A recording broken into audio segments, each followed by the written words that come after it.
नमस्कार दोस्तों, सीरियल आपकी नजरों ने समझा कि आज के एपिसोड में हम देखेंगे कि रितेश नंदिनी से कहता है कि वो इंसान बहुत ही नसीब वाला होगा जिसे तुम जैसी लड़की का प्यार मिला हो।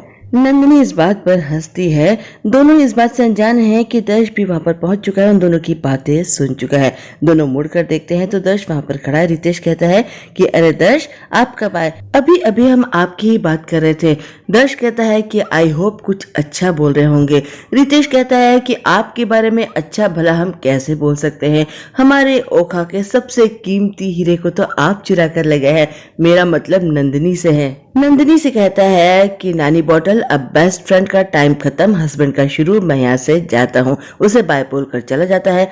नंदिनी थोड़ी सी घबरा जाती है कि दर्श उससे नाराज ना हो। आखिर उसने इंग्लिश क्लास जो मिस कर दी है। वो उससे माफी भी मांगती है, लेकिन दर्श कुछ ठीक से रिस्पॉन्स नहीं देता। कहता है कि मैं फ्रेश होकर आता हूँ।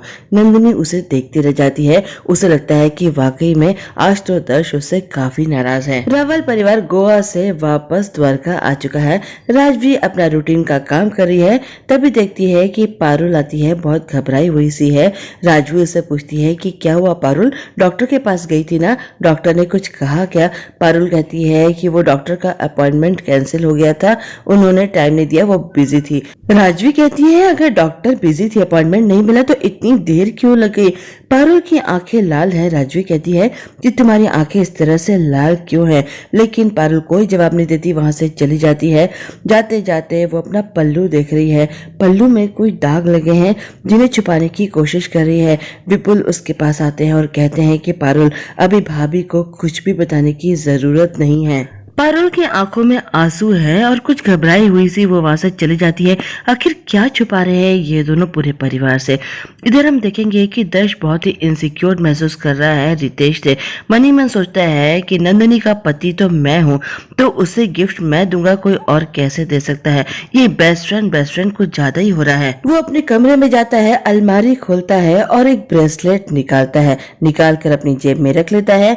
तभी नंदिनी कमरे में आती है। नंदिनी बार बार उससे माफी मांग रही है। कहती है मुसीबत जी, आई एम सॉरी, आज मैं इंग्लिश क्लास में नहीं आ पाई। कान पकड़कर खड़ी हो जाती है। दर्श को बताती भी है कि मैंने अपने कान पकड़ लिए, आप कोई और सजा देंगे तो मैं वो भी झेल लूंगी, मुझे सब कुछ मंजूर है।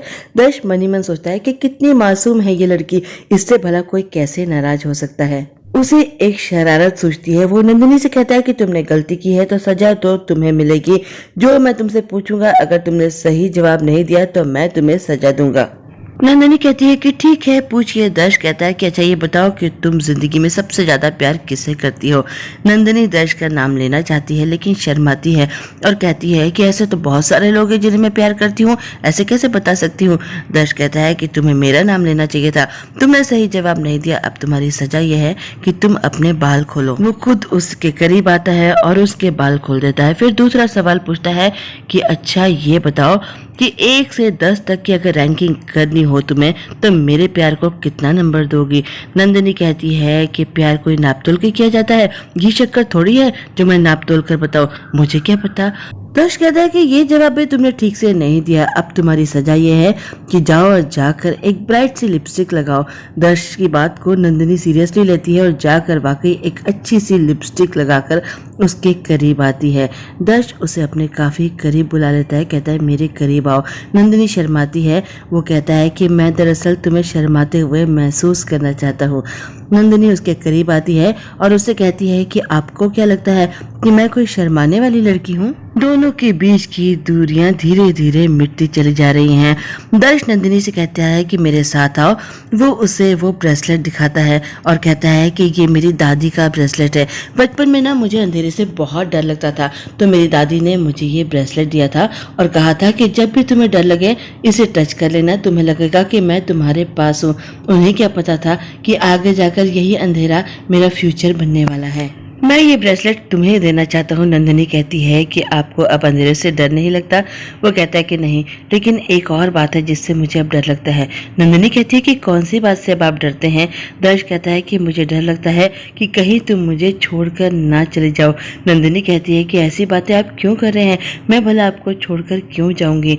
दर्श कहता है कि एक बार लगभग मैं तुम्हें खो चुका हूँ ना, इसलिए मुझे बहुत डर लगता है। नंदिनी उसके करीब जाती है और उससे लिपट जाती है। कहती है कि मैं आपको छोड़कर कभी नहीं जाऊंगी। उससे कहती है कि अच्छा, अब ये ब्रेसलेट आप अपने हाथों से मुझे पहनाइए।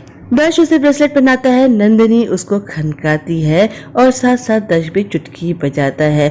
दोनों के बीच में ये प्यार भरे सिग्नल्स चलते ही रहते हैं। नंदिनी कहती है कि अब ये ब्रेसलेट हमेशा मेरे साथ रहेगा।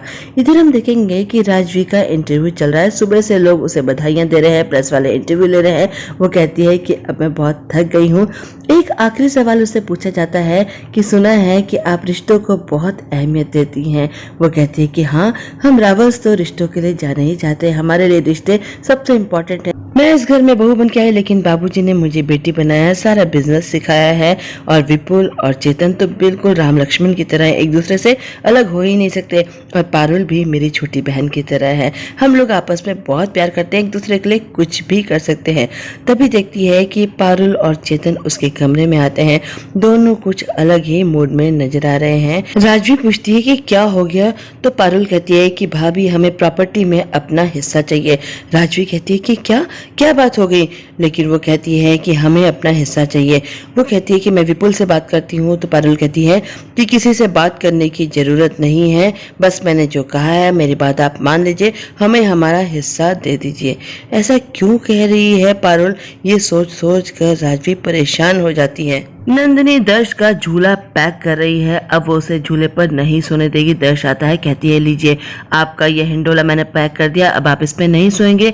अगर आप इस पे लगातार सोते रहेंगे तो आपकी कमर में दर्द हो जाएगा। और ये बिस्तर इतना बड़ा है, हम दोनों सो सकते हैं। मुझे कितनी जगह चाहिए, मैं तो बहुत छोटी सी हूँ, बस लेफ्ट साइड मेरी है, राइट साइड आप ले लीजिएगा। दोनों बिस्तर पर सोने की तैयारी करने लगते हैं, लेट जाते हैं। नंदिनी थोड़ा सा शर्मा भी रही है। दर्श कहता है कि क्या बात है, मेरे साथ सोने में ऑकवर्ड फील कर रही हो क्या? अभी तो शुरुआत है, हमें तो एक दूसरे के साथ पूरी जिंदगी गुजारनी है।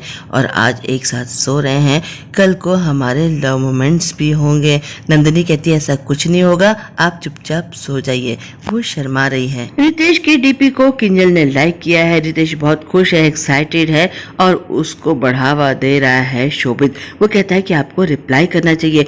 रितेश कहता है कि यार हिम्मत नहीं पड़ रही है। शोभित कहता है कि एक अच्छी सी शायरी लिखकर भेज दीजिए। रितेश कहता है कि शायरी, मुझे लगता है कि पिछले जन्म में मैंने शायरी की कोशिश की थी और उसी चक्कर में मियां गालिब दुनिया से चले गए थे। वो कहता है भैया मुझे शायरी वारी बिल्कुल नहीं आती है। तो शोभित कहता है कि कोई दोस्त होगा आपका जो आपकी हेल्प कर सकता हो कोई ओरिजिनल शायरी लिखने में। रितेश कहता है कि ऐसे तो एक ही दोस्त है नंदिनी, लेकिन इस वक्त बहुत रात हो गई, मैं उसे फोन नहीं कर सकता। शोभित कहता है कि वाह, भाभी शायरी भी करती है। उनके इस टैलेंट के बारे में मुझे तो पता ही नहीं था, तो आप उनसे हेल्प ले सकते हैं। रितेश कहता है कि लेकिन इस वक्त कैसे लो, इतनी रात को? शोभित कहता है कि वो आप देख लीजिए, कोई बात नहीं, सुबह कर लीजिएगा उनको फोन। रितेश का मन नहीं मानता। वो सोचता है कि कहीं किंजल ये ना सोचे कि मैं उसे भाव नहीं दे रहा हूँ। शोभित से कहता है कि फोन कर लूँ क्या? शोभित कहता है कि कर लीजिए। शोभित का प्लान कामयाब हो रहा है, बड़ा खुश होता है। रितेश कुछ हिचकिचाते हुए ही नंदिनी को फोन लगा देता है। इतनी रात को रितेश का फोन आता है। नंदिनी और दर्श दोनों की आंख खुल जाती है। नंदिनी फोन चेक करती है और कहती है कि रितेश का फोन इतनी रात को, कहीं कोई प्रॉब्लम तो नहीं है? रितेश का नाम सुनकर दर्श को बहुत बुरा लगता है। खैर आज का एपिसोड यहाँ पर खत्म हो जाता है। नंदिनी कहती थी रात को तुम मुझसे शेर सुनना चाहते हो। वो दर्श की ओर देखती है और एक रोमांटिक सी शायरी बैठे बैठे यूं ही गढ़कर वो रितेश को सुना देती है। उसकी शायरी सुनकर दर्श को बुरा लगता है। उसे लगता है कि रितेश के लिए वो शायरी लिख रही है। वो एक बार फिर से इनसिक्योर हो जाता है और अगले दिन सुबह वो शोभित के सामने अपनी इनसिक्योरिटी जाहिर भी कर देता है। बस आज इतना ही, कल फिर मिलते हैं। आप मेरे चैनल को लाइक करें, शेयर करें, सब्सक्राइब करें। मैं चलती हूँ, बाय।